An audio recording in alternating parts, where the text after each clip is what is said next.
நண்பர்களே வணக்கம். நாம் இந்த வீடியோ தொகுப்பில் இப்போ எதை பற்றி பார்க்க போகிறோன்னா, மூலிகை சாப நிவர்த்தி மந்திரத்தை பற்றியும் அதை நம்ம எப்படி பிரயோகம் பண்ணணும் அப்படிங்கிற பற்றி தான் இந்த வீடியோ தொகுப்பில் நம்ம பார்க்க போகிறோம்.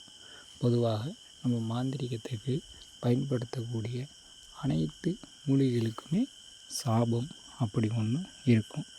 ஏன் இந்த சாபம் இருக்குது அப்படின்னு பார்த்தீங்கன்னா, ஒரு மூலிகையை எல்லா விதத்துக்கும் பயன்படுத்திக்கலாம். உதாரணத்துக்கு காதல் வசியம் பண்ணலாம், ஆண் பெண் வசியம், தொழில் வசியம் பண்ணலாம். சில பேர் அந்த மூலிகையை வச்சு தவறான வழிகளுக்கும் பயன்படுத்துவாங்க. அது மட்டும் இல்லைப்பா, ஒரு மூலிகையில் எதிரி மாரணம் கூட செய்யலாம். அதனால தான் சித்தர்கள் அப்போ உள்ளவங்க இந்த மூலிகை அனைத்துக்கும் சாபம் அப்படின்னு ஒன்று இருக்குது. நீங்கள் இந்த சாபத்தை போக்காமல் இந்த மூலிகையை எடுத்து நீங்கள் மாந்திரிகத்துக்கு பயன்படுத்தினீங்க அப்படின்னா கண்டிப்பாக அது வேலை செய்யாது. நம்ம முதல்ல மூலிகைக்கு சாப நிவர்த்தி செய்யணும். செஞ்சதுக்கு பிறகு தான் அந்த மூலிகையை எடுத்து நமக்கு என்ன தேவையோ அதுக்கு தகுந்த மாதிரி நம்ம அந்த மூலிகையை பயன்படுத்தணும். முதல்ல நீங்கள் எடுத்தோடனே மூலிகைக்கு காப்பு கட்டி சாப நிவர்த்தி பண்ணணும் அப்படின்னு சொல்லுவாங்க.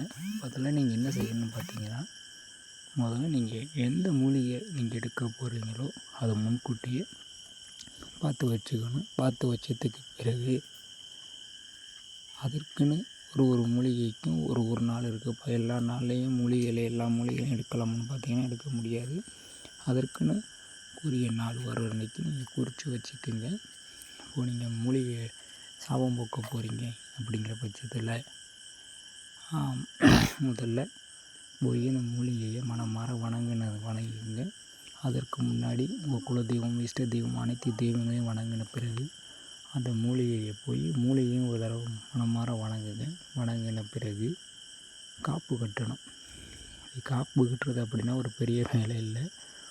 முனை முறியாத மஞ்சள் கடையில் கேட்டிங்கனாலே கொடுப்பாங்க மஞ்சள். அதில் முனை முறியாத மஞ்சளை எடுத்து அதில் மஞ்சள் நூல் போட்டு கட்டி அந்த மூலிகையை மனமாற வணங்கின பிறகு அந்த மூலிகைக்கு காப்பு கட்டணும்.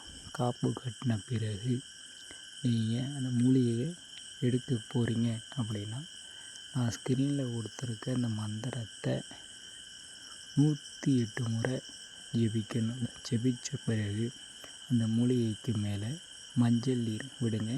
துண்ணூறு கொஞ்சம் அந்த தூவி விடுங்க. அதே போல் குங்குமம் விடுங்க. உங்களால் பலி கொடுக்க முடிஞ்சால் பலி கொடுங்க. இல்லாத பட்சத்தில் ஒரு எலுமிச்சை பழத்தை வெட்டி குங்குமம் தடவி பலி கொடுங்க. கண்டிப்பாக பொங்கல் வைங்க. பொங்கல் வச்ச பிறகு தான் அந்த மூலிகையை நீங்கள் எடுக்கணும். ஒரு சில மூலிகைக்கு பார்த்தீங்க அப்படின்னா, எல்லா மூலிகையும் உடனே பறித்து எடுத்துடலாமா அப்படின்னு பார்த்தீங்கன்னா அப்படி பண்ண முடியாது.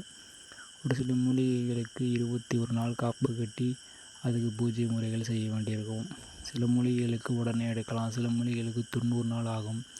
ஒரு சில மூலிகைகள் முதல்ல பார்த்திங்க அப்படின்னா, அந்த பிசாசு மை தயாரிக்கிறதுக்கும் அதே மாதிரி குறி சொல்லக்கூடிய மை தயாரிக்கவும் மூலிகைகளுக்கு தொடர்ந்து 48 நாள் பூஜை செய்கிற மாதிரியெல்லாம் இருக்குதுப்பா.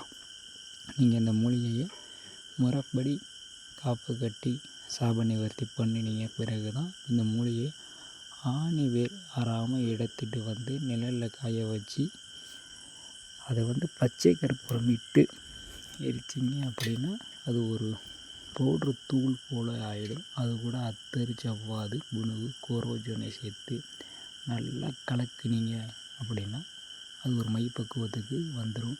நீங்கள் எல்லா மூலிகைகளுக்கும் சாபம் பார்த்தீங்க அப்படின்னா அதில் ஒரு சில மூலிகைகளுக்கு சாபம் கிடையாது. அதை தவிர்த்து போய் எல்லா மூலிகைகளுக்கும் சாபம் உண்டு.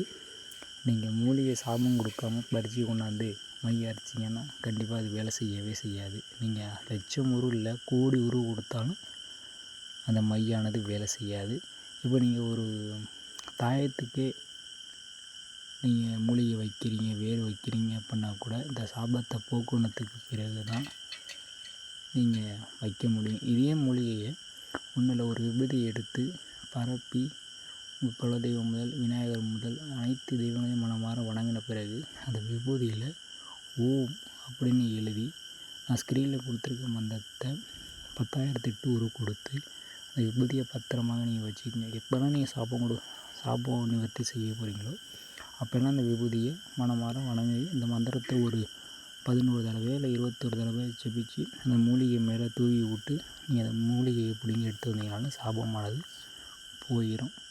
இதுபோல் வீடியோக்குள்ளே தெரிஞ்சுக்க நம்ம காளி மாந்திரிகம் 2 யூடியூப் சேனலை சப்ஸ்கிரைப் பண்ணுங்கள். வேறு எதுவும் சந்தேகங்கள் இருந்தால் கமெண்டில் கேளுங்க. நான் ஸ்க்ரீனில் என் வாட்ஸ்அப் நம்பர் நான் கொடுக்குறேன். யாரும் வாட்ஸ்அப்புக்கு கால் பண்ணாதீங்க, நான் வேலையாக இருந்தால் எடுக்க மாட்டேன். மெசேஜ் பண்ணுங்கள், கண்டிப்பாக உங்களுக்கு தேவையான பொருள் அனைத்தையும் வாங்கிக்கலாம். வேறு எதுவும் சந்தேகம் இருந்தால் கீழே கமெண்டில் கேளுங்க. நன்றி, வணக்கம்.